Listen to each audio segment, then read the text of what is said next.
মমতাওয়ালাকে দিয়ে ঝামেলা পাকাবে আর ঠাকুর বাড়ি এসে মতুয়াদের সদ্গুণ গাইবে।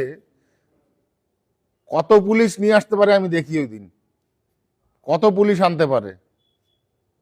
দেখুন, স্বাভাবিকভাবেই ঠাকুর বাড়িতে যে কেউ আসতে পারে, তাতে কারোর কোনো অবজেকশন নাই। কিন্তু অভিষেক বন্দ্যোপাধ্যায় ঠাকুর বাড়িতে যেভাবে আসে, সেটা ঠাকুর বাড়িতেও একটা ফোর্স দেখাতে আসে, পুলিশ ফোর্স নিয়ে।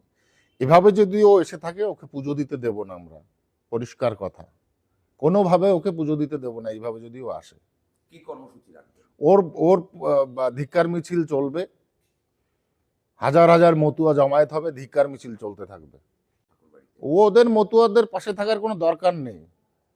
ওর পিসি আগে ক্ষমা চাক হরিগুরচাঁদ ঠাকুরের বিকৃত নামকরণের জন্য, আগে ক্ষমা চাক, তারপরে পুজো দিতে আসবে।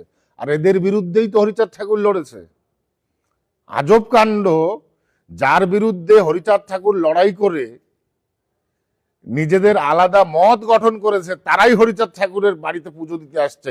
আজব কাণ্ড, শুধু ভোট ব্যাংকের জন্য, আর কোনো কিছু না। পাশে থাকার বার্তা মমতা বলার ক্ষেত্রে, ও ঠাকুর বাড়ি ঢুকলেই ওর বিরুদ্ধে এটা হবে, এটা স্বাভাবিক ব্যাপার। সে যেখানেই ঢুকুক, ধিক্কার মিছিল চলবেই ঠাকুর বাড়িতে।